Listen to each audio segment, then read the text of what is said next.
Hey guys, Nepo has produced a true chess masterpiece today at the UzChess Cup in Tashkent, Uzbekistan, a very strong round-robin super tournament with Nepo and Hans, Arjun Erigaisi, Vidit Gujarati, Shahryar Mamidyarov, Nadirbek Abdusatorov, lots of very strong players, and Nepo has played a brilliance. I will show you this game. It will be very instructive for you. Also, I will show you a couple of other games, and I will show you my game, because I'm playing in the open section, and my game was very similar, surprisingly, to the Nepo's game. I'm not exaggerating, you will agree with me by the end of this video. So let's take a look at Nepo's masterpiece first. He's playing Vidit. I've recorded a podcast episode with Vidit a couple of days ago. It will be out soon. And Vidit has told me that he's like semi-professional these days. He has not retired, but he has not played a tournament in many months, and he's a little bit rusty probably. That's why he lost the first game, and in the second game he got in time trouble right after the opening, I would say, because he's not working on chess these days so much. He's vibe coding, he's a family man, he has lots of other things, which is understandable and of course commendable. So this is the Nimzo Indian that we get, and Jan, knowing that Vidit is out of practice, plays quite a rare line here in the Nimzo. He plays e3 and a3. So a3 is a move that says, okay, go on and take my knight and spoil my pawn structure. And like white is even losing a tempo for doing this, which is not the most common move, but obviously it exists. Vidit takes, and now he thinks for several minutes, trying to recollect probably what he had in his files. Vidit is a candidate. He participated in the Candidates 2024, where, by the way, Nepo defeated him twice. So Nepo is not a comfortable opponent for Vidit. And here, probably he was remembering some Candidates prep, and Vidit finally went b6. Both sides develop. f3 is a move aimed at shortening the diagonal of black's bishop. c5, e4, white takes the center. White has the two bishops, but white's c-pawns are doubled and can get harassed and can be attacked and won. Like if you remember a couple of days ago at the end of Norway Chess, Gukesh and Prague played a game in a similar variation of the Nimzo Indian, and Gukesh lost. Gukesh was lost with white out of the opening because those pawns started falling like apples. So 98. Preparing for f5 push. This is very thematic. If you remember, Praggnanandhaa also went f5 at some point with black in that game. Knight h3, and you may notice that Jan is blitzing out his moves. He still has 1.5 hours on his clock due to an increment, 30-second increment after each move. He has even more than what he started with, and Vidit has already spent 20 minutes, but it's only the beginning. He gives a check, knight f2, knight c6, bishop e3, all normal. Jan is still blitzing out the moves, and Vidit has already spent half an hour. And now Jan takes, and this is the first move that he has made on his own. Probably he didn't remember. He did remember, actually. D takes c5 is the first line of the engine, but he was spending time trying to remember. On move 13, his prep. And we see this peculiar pawn structure. These are tripled pawns. Have you ever seen tripled pawns? Very rare occasion, but obviously they are weak, and some of them will die. Spoiler alert, all of them will die. These pawns have valiantly sacrificed themselves for the greater good. You will see how it unfolds later. f4. f4 is a nice move by Vidit. Instead of automatically recapturing white's pawn, you should avoid automatic moves. You know, many amateurs see, okay, he took my pawn, I'll take his pawn automatically. And it's a bad move, because white can just take this pawn.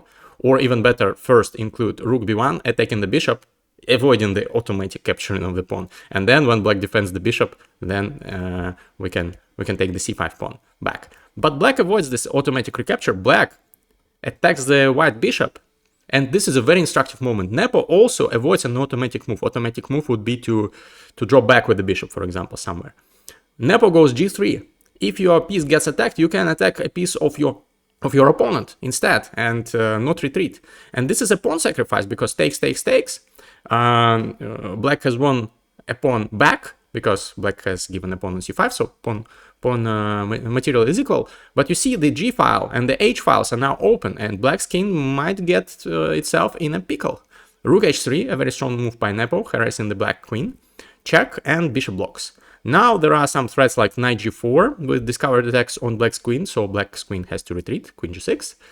And Nepo takes yet another pawn, and yet another pawn on d7. The bishop is hanging, rook f7 attacks the queen, queen drops back, and here I think craziness starts. So first of all, bishop a6. In the spirit of the Nimzo Indian, black wants to just collect those c-pawns, like Prag did against Gukesh, for example. Knight d3. Nepo ignores this threat because if bishop takes here, knight f4 comes with an attack on the queen and a discovered attack on the bishop, winning material, so this pawn cannot get taken yet. Rook d7. Black tries pinning white, pinning the knight. This is not the most precise move. Engine says it's a mistake, but already it's a very hard, crazy position, hard to play for computers. We are hard to play for computers, even hard to play for people especially. We are not engines, obviously. Neither is Nepo, neither is Vidit. But Nepo finds a very beautiful move, and the best according to the engine, queen h2. Eyeing the h7 pawn. For example, white wants maybe to go knight f4, kick the queen away from defense of the h7 square, and then take and infiltrate.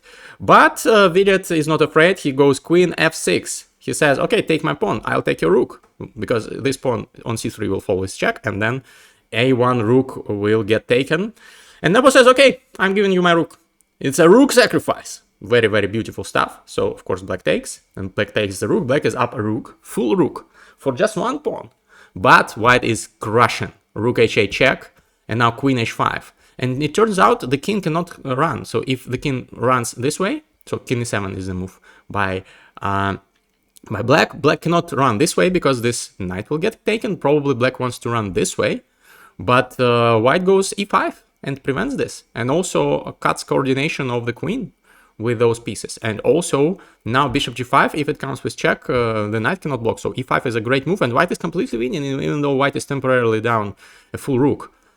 So here, sorry, g6 was the move that was played first. So if king e7, then e5. Yeah, that was a variation that could have happened. But Vidit played g6 because he probably saw e5 after king e7 and saw that he's not surviving this. So he decided to give back the queen for the second rook. So the material will be 2 rooks for Jan versus a queen for Vidit. So this is exactly what happens. Queen g7. He tries to protect the queen valiantly, protects the monarch. So feminists have done a good job here. Rook h7, pinning the queen and winning it. It's not a blunder by Vidit. He consciously went for this variation because otherwise he would have gotten destroyed his king. So at least here he's surviving for the time being. Bishop takes c4. This pawn has finally died on c4. So all 3 tripled pawns have died. And actually Vidit has some counterplay with the rook, with the bishop. White's king also might get harassed. And if black survives this, black survives this. Knight f4. Nepo is not in a rush to take the queen because the queen is pinned and will not go anywhere. So knight f4 is a beautiful move. Discovered attack on this and an attack on g6 because the queen is still pinned. Bishop takes and queen g6 comes with check.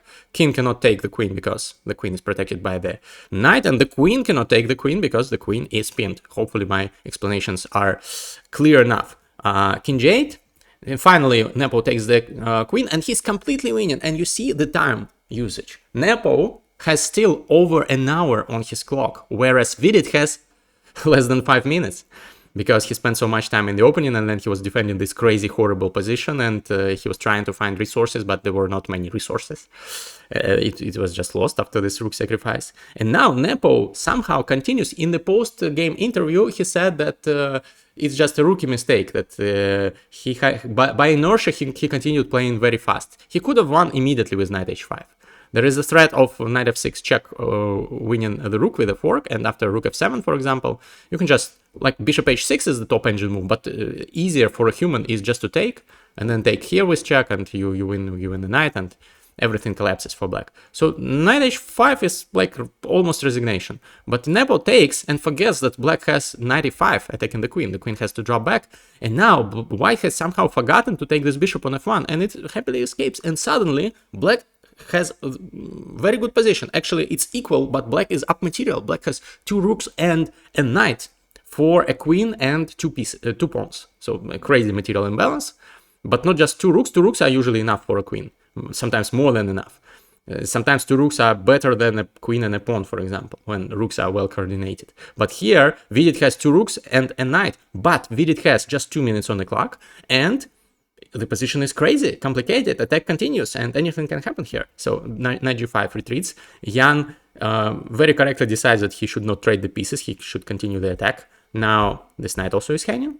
He goes knight d3 check, king escapes, and now position is completely equal, but Vidit has just 41 seconds. He's playing on increment. He has to make each move within 30 seconds to not lose on time until he gets extra time after move 40. And this is move 35. He has to survive 5 more moves before he gets half an hour to think and probably defend this position. And he goes knight h5, and this is a mistake. Even though it looks kind of logical attacking the queen, but he rushed it. He could have retreated with this knight, for example, overprotecting this rook, this square, and yeah, probably after bishop takes, b takes, 2 pawns and queen for 2 bishops, 2 rooks and a bishop.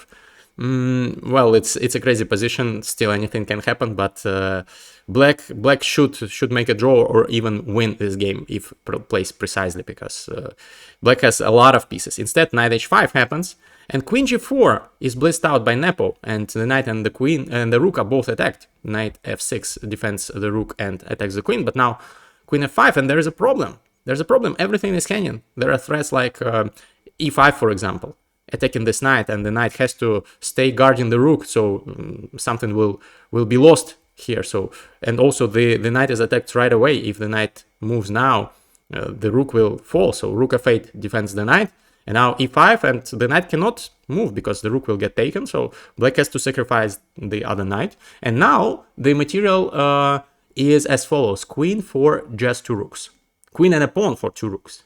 By the way, this is exactly what you will see later in this video in another game. You will see it, but I will not spoil you anything. But this is winning because black's king is so weak and piece coordination is horrible. But still, Vidit is fighting, rook g7, pinning this knight. a4, Jan is pushing his pawn. Knight h7 tries to harass this knight, but just f4 now. And both sides have reached move 40, and now Vidit has an extra 30 minutes on the clock, but his position is losing. He goes knight f6, thinking for several minutes, not finding anything, and here Nepo again rushes it.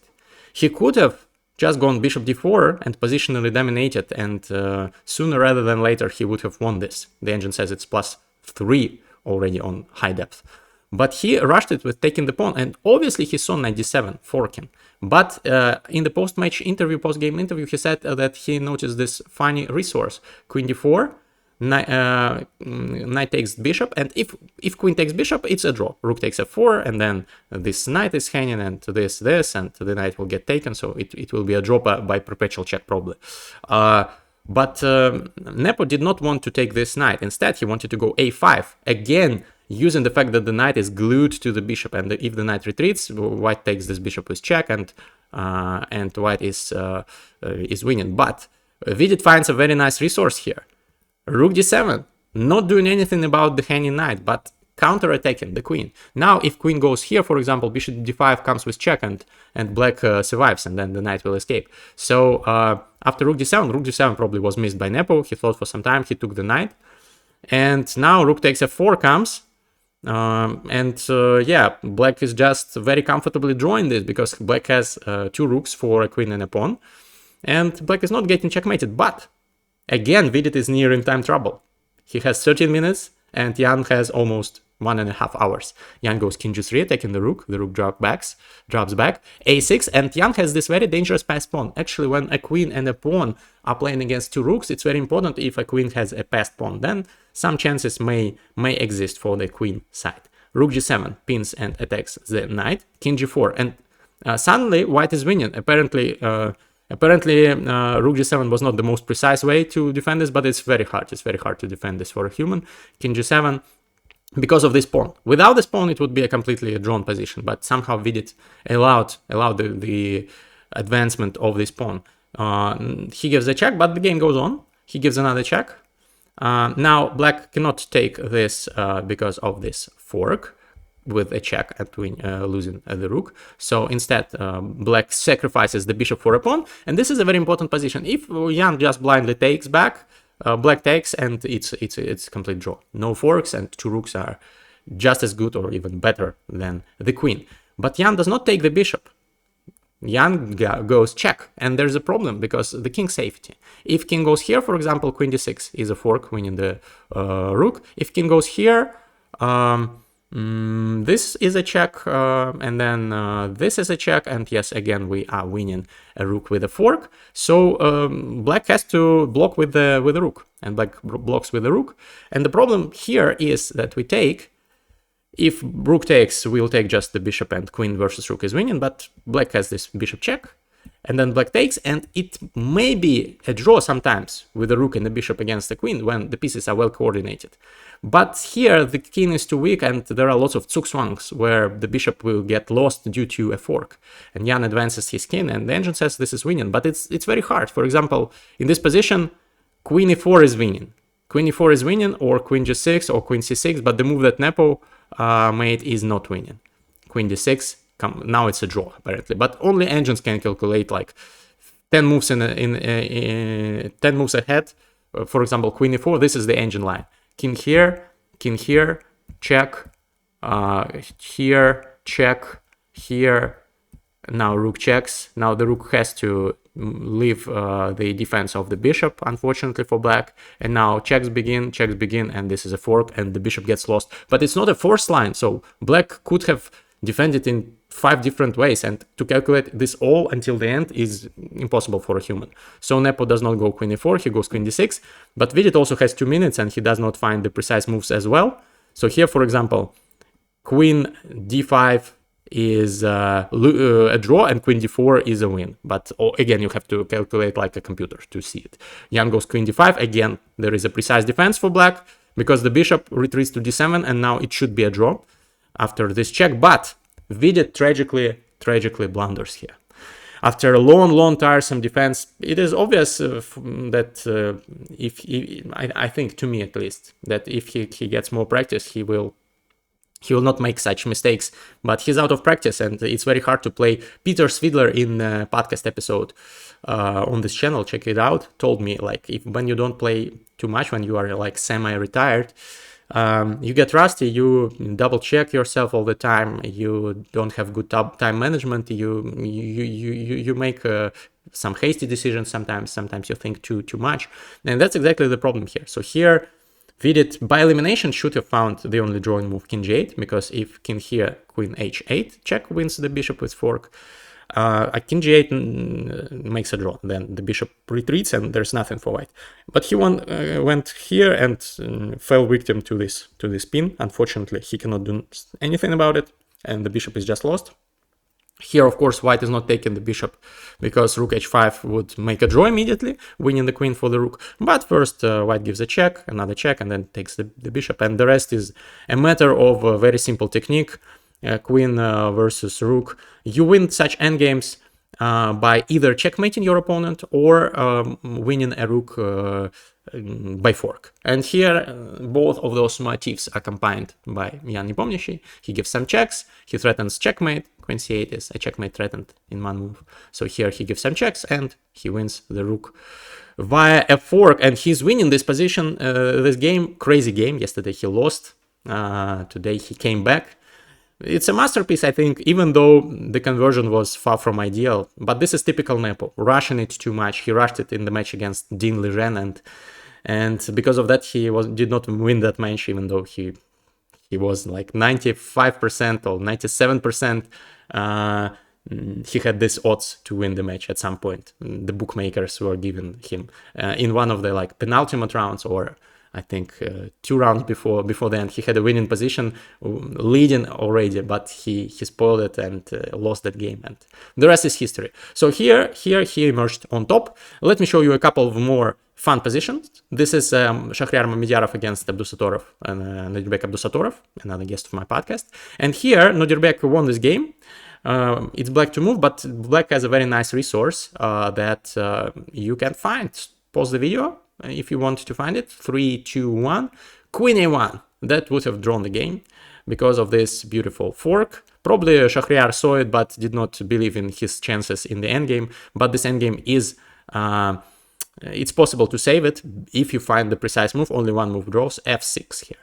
and then we do not take this pawn with the king because this is losing, but we go knight f3. Maybe this was missed by Shahryar, and then we go g5 and we trade the pawns, and then once we traded all the pawns on the king side, we will be able to take the h7 pawn, and the knight is in time to return to sacrifice itself for the remaining b pawn of white when white has taken the a pawn.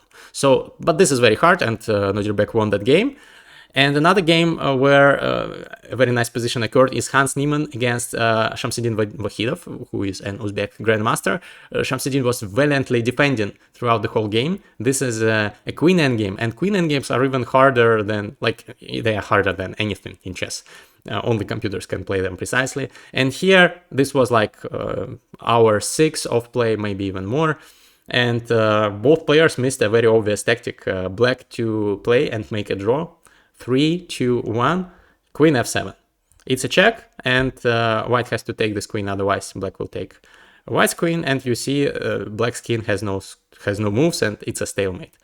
Unfortunately for Vahidov, he just completely missed it. He gave another check, and still he had chances to make a draw. For example, here he had an endgame 2 pawns and queen versus lone queen, and it's impossible to play this precisely. The engine says that queen a1 is the only drawing move. Otherwise, white wins. And white won in the end because white got the king here, and it's just an unavoidable checkmate. So surprisingly, all white games, all white players won their games today. So Niemann won, Nepo won, Arjun won, Nodirbek won, and who else won? Mukhidin Madaminov, the second of Jawahir Sindarov, who is in sole first place after 2 rounds, because yesterday he defeated Nepo, today he defeated Niklas, who has defeated yesterday Niklas Theodorov, who has defeated yesterday Hans Niemann. So yeah, very interesting tournament so far. Lots of interesting games. And let me briefly show you my game. I played at 96% accuracy, guys. You will enjoy this. By the way, I turned off the evil bar for some reason. I decided to open up with one d4 out of respect for Jawahir Sindarov, who used this opening, this first move to win the candidates this year. I'm switching up, mixing up my openings these days, and we played the Catalan defense. The semi-Slav for black, the semi-Slav setup with this triangle setup, very resilient, but the light squared bishop is bad. The light squared bishop is horrible in many of those variations, so long term white is pressing. I'm playing a young Uzbek player. By the way, he's rated just 1600, but he played this game almost like an engine. So Uzbek players are very often underrated, obviously. Like Madavinov, he is just 2500. He's the lowest rated player in the Masters tournament among Nodirbek, Nepo, Arjun, etc. And he's on sole first place after 2 rounds. So this shows how strong Uzbek school of chess is. So here we get this position. h6 is the move chosen by my opponent. It's a weird move. I'm not sure if it was his prep or not, but it's very rare. I think it's just like a waiting move, but it's not the most optimal, even though there were master games in these positions. So I pushed e4 in this position. This is quite typical, and you see I've drawn some errors. The bishop is still very bad for the light square bishop for black. Black wants really to free it. So black goes rook e8 to push e5 and to create this diagonal for the bishop. And I'm preventing it by going knight e5. And here I'm very confident that I have a very good position, because I'm not allowing any breathing space for my opponent. He goes queen c7, I go f4. f4 is my only mistake in this game. I somehow miscalculated. I realized that he has c5, which he did. But somehow I thought that I'll take, and if he takes by the queen, he's still struggling. And if he takes by the bishop, I calculated from afar this variation, takes, then the bishop drops somewhere. And I thought that my pawns here, 3-on-1 on the queen side, should be very well. But then when he went c5 here, after this c5 move, I started thinking, and I stopped liking my position. The engine says it's equal, that endgame that I just shown you, but I wanted to play for a win, obviously. And I decided to sacrifice a pawn. I decided to go bishop e3, and I saw that he has f5. which he did. It's the best move. And now my queen has to leave the defense of the knight, and I'll lose a pawn. But it was meant to be. It was a sacrifice. So he takes, and he's up a pawn. But look at his bishop that is stuck behind the pawns. Look at the A8 rook that's still not participating. Look at the weak king, and look at my bishop, who is a monster, a sniper. So I decided this is a nice positional sacrifice. The engine says black is a bit better, but white has compensation, so practically I think it's a good choice. I go c5, top move.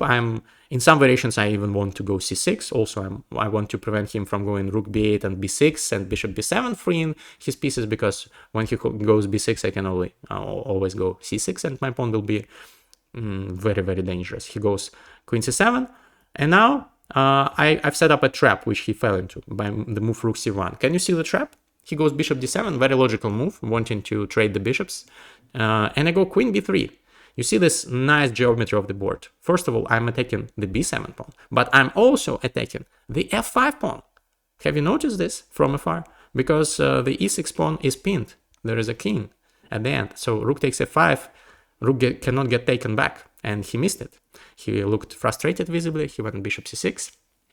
And here, I do not take like this and take like this, because there's rook b8. And my queen has to stay on this diagonal, otherwise the rook gets taken. So this is bad for me, because he has won a pawn again, and my king is very weak. So of course I do not take this bishop. I take the pawn.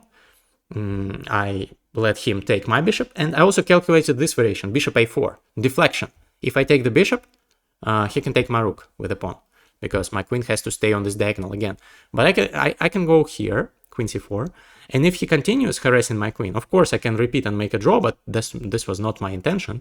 I was hesitating between queen f4, which avoids losing the rook, because if he takes, I take by the rook, and I'm better. And also I was thinking maybe I can sacrifice even the rook for the bishop and the pawn, and have this position, and this endgame is winning for white, because the c-pawn is queening, even though I have just a bishop and a pawn. But I'm not sure if I would have gone for this. There's a problem. If black takes, or if black goes somewhere with the queen, it's very well for white. It's very good for white. But rook c8 is a very strong move, and somehow my pawns are not breaking through, and black is better. But I think I would have gone queen f4 if we had this position on the board. But we didn't. Somehow he didn't use this resource, bishop a4. He immediately traded the bishops. Went king h8, now my rook is hanging. The position is in the balance. Both kings are kind of weak. Pawn number is equivalent. And, well, we have a queen and two rooks each, and it should be a draw with precise play. Here he sets a trap for me. My king is in the line of fire. I step back. Now I double my rooks, and I have this plan that I showed you with the arrows of going rook f8 check, and after takes, king h7, I have queen e4 check, and if g6, for example, rook f6, and it will be a checkmating attack. So he wants to stop this, and he went queen e8. A very nice move here. So he's willing to sacrifice the rook for the queen for two rooks, even queen and a pawn for two rooks, because here he has rook d2, and my king is cut off, and even black can play this for a win. If somehow another rook gets teleported to the first rank, it will be ladder checkmate, and my king is not participating. Black always has some perpetual check ideas. So I did not go for this, because I do not want a draw. I want to win this game. I did not go rook f8. The position is equal. If I don't do anything, if black doesn't do anything, it's kind of a position where none of the sides can break through, but I'm trying. I go queen e4. My idea is to put the rook on f7 and go queen g6 and start some checkmating attack. He goes rook d7, preventing this. Now I go king g2, and you see this arrow. I'm still thinking of this move, but before I do this, I go king g2 to anticipate this exchange and to create some space for my king to run from the rooks. So the engine says it's the best move, by the way. And now after king g8, I trade and I take this pawn with check, which is even better. And now I go h4 and I want to grab some space with h5. for my king, and also to prevent him from going h5, because if he goes h5, then he will have some ideas of rook d2, rook f2, and rook h2 checkmate, because the pawn restricts the king. So h5 is a very important move here. It's still equal, but I'm playing this, I'm pushing on the clock. My opponent spent much more time than I. At this point I have like 30 minutes and he has like 5 minutes. So, and this is exactly the material imbalance that Nepo had. Queen and pawn versus 2 rooks. So we are playing this game. He checks me, I push some pawns, I go king g4, he cannot take on c5 because his rook will be hanging. He harasses my queen, I attack his rook, I maneuver, I slowly poke and prod and give some checks and go g4. I'm always controlling his rooks, creating some threats. They cannot leave defense of each other. So we are maneuvering. I decide to push a pawn to activate my king to take some space from his king. Poking, prodding, I'm pushing the pawns. The problem is that if I just push the pawns, the rooks here are in kind of a fortress. They are not letting my pawns march to the 7th rank, because then the pawn will get taken. So it's a draw, but I'm still trying. And here I give a check. He escapes, and I cannot, well, I can take this pawn, but then it will be a draw, because this rook on the f-file is cutting my king, and the other rook will just continually harass me with checks, and it will be a draw. So of course, I saw this, by the way, when I went queen b8. I did not go queen b8 to take his pawn. I saw this resource, but I just went there to bide some time with the queen. Now I come back. I'm not interested in a draw. He offered me a draw twice, by the way, which is bad chess etiquette. You shouldn't do that. You should offer your draw once and then wait for your opponent to offer a draw. And he also was constantly making eye contact with me. Please drop a comment what you think about such players. He was always, during his move, he was looking at the board, and then he was like looking me directly in the eye, and I'm like, is this some kind of psychological trick? I calmly looked him back in the eye, and this lasted sometimes like half a minute. I don't know, was he flirting with me or something? Please let me know what you think of such behavior. This was all the time. Of course, this is not a crime, and I don't think it's against the rules, but this is weird to do. He's a junior player. He's like 16 or 17. I don't know. Maybe he saw some strong players do this to intimidate their opponents and tries to mimic this. I don't know. So here, I understand that it should be a draw, but I'm trying, and I finally push the pawn. And he checks me. I go back, and this is where he makes a mistake. Actually, his rook is hanging, and his only 2 moves to hold the balance are king g8 and rook e7. But the problem is, probably he saw king g8 is more logical, I think. He saw it, but he saw that I can take, and if he takes, I have this check. And if he goes here, I have this check and win the rook. So he probably missed, and the same with rook e7. Takes, queen here and queen here. Again, a similar fork. So he probably saw this. But what he didn't see was that after this move, he has this Zwischenzug, in-between move. Rook check. And after I go here, now he can take the pawn, and there are no forks. And the game continues. I'll still be able to push my pawns and create some threats, but it should be a draw. Instead, in this position, he panics in time trouble and gives me another check. And now I'm winning, because I draw back, king g3. His rook is hanging. He goes rook f6, taking the queen. I give him a check. And of course, I do not take this pawn, because if I take it, it's again a draw, because those 2 rooks continually harass me with checks, and there is nothing I can do. I cannot escape the checks. So I cannot take this b7 pawn. Probably he thought I will take it. But I will go queen e5, attacking the rook. And the problem is, once he checks me, I draw back. He cannot take this pawn, because then queen e4 again wins the rook with the fork. And he has to move the rook somewhere. He moves it back. But now I can take his pawn, or I go c6 and c7, and I'm winning. I went c7. It's good enough. If rook here, for example, I have this check, then I take the b7 pawn. He has to stay with the 2 rooks on the ace rank, and I'll just push my pawns. 2 passed pawns or 3 passed pawns are enough to win this game. So that's the problem. This is why he didn't go here. He went here, but still I gave him a check, and it's completely winning. I'll take this pawn next. If he goes, for example, king h8, I take this pawn next, and he has no perpetual, because if he checks me like this, I'll just give back the queen for 2 rooks, and my remaining pawn will queen. So here he did not escape with the king. He went g6, but it's just like it's curtains already. Queen e7, he resigned, because whatever he does, rook blocks, for example, I take the rook and I push my pawn and create another queen, and I'm winning this game. So poking and prodding worked in this game, and this was really similar to Nepo's game. He also had a drawn endgame, also queen and a pawn against two rooks. Did you like my recap? Please drop a comment if you did, and if you want more, and see you in the next one.